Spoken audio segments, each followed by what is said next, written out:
Back in 2010, Jewish professor David Horowitz had an experience with a Muslim student who had a few questions to ask him. And we're going to watch that video right now. Good evening. I just wanted to say thank you for coming to campus tonight and presenting your point of view. It's always valuable to have two sets of views going on at the same time. Very useful. Well, this lady seems rather polite. I'm sure this discussion will go very well. My name is Jumana Imad Musa Ahmed al-Bahri. That's a little long. Can I just call you Jim for short? And I'm a student here at UCSD.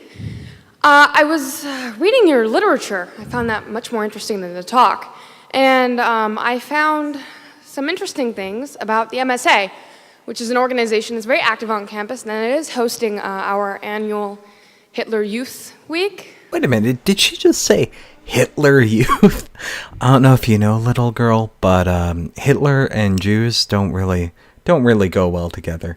And though there's no real context given as to what this even means, I can only assume it means they're turning youth into these sorts of people.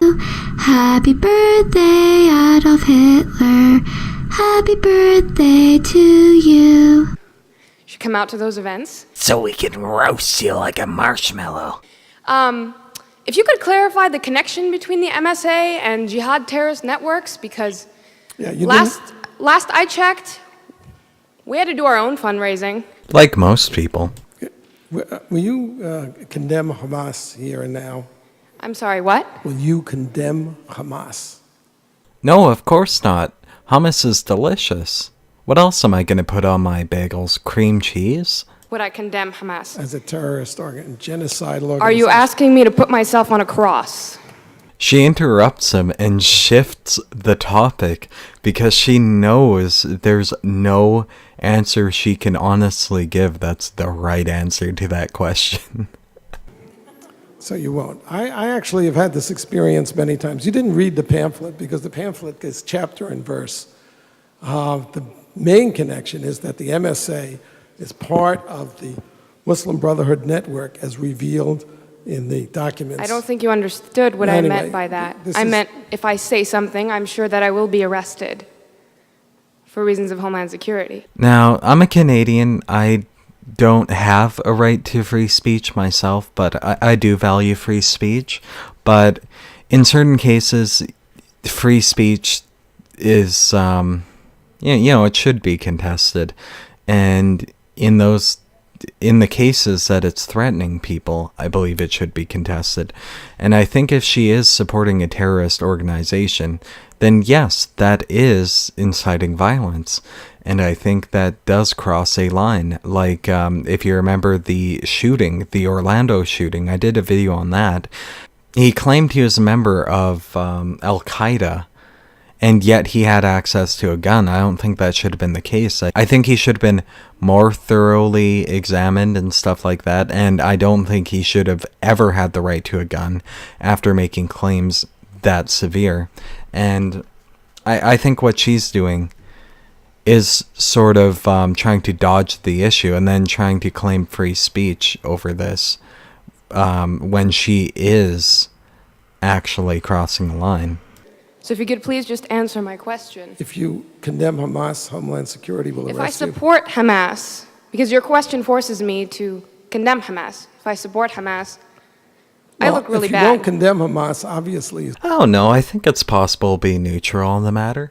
I mean, it's just human rights violations. I mean, nowadays, calling someone by a gendered pronoun is also a human rights violation, so... There are 50 members of the Muslim Students Association sitting right in the rows there. And throughout my hour talk, I kept asking them, will you condemn Hezbollah and Hamas? And none of them would. And then when the question period came, the president of the Muslim Students Association was the first person to ask questions. And I said, before you start, will you condemn Hezbollah? And he said, well, that question is too complicated for a yes-no answer. So I said, okay, I'll put it to you this way. I'm a Jew. The head of Hezbollah has said that he hopes that we will gather in Israel so he doesn't have to hunt us down globally. For it or against it? I bet you can already guess what she's gonna say. For it. Thank you. So, after all that, it turns out that she agrees that Jews should all be rounded up in Israel, that way they don't have to hunt them globally. She literally just said she agrees with that. Thank you for coming and showing everybody what's here. And you're wearing a terrorist neckerchief. If you understood, You didn't hear the lady. could you please answer my question? You don't get to make a speech. Well, to be fair, they both had mini speeches. And she did ask more than one question, although they were rhetorical questions for the most part. Are you asking me to put myself on a cross? But I believe he did answer her main question. I believe that was the one she was referring to, rather, which was what's the connection between the MSA, which is the Muslim Student Association, and terrorism. And he basically mentioned a group of students and how none of them would condemn Hamas or Jambalaya or whatever the other one was.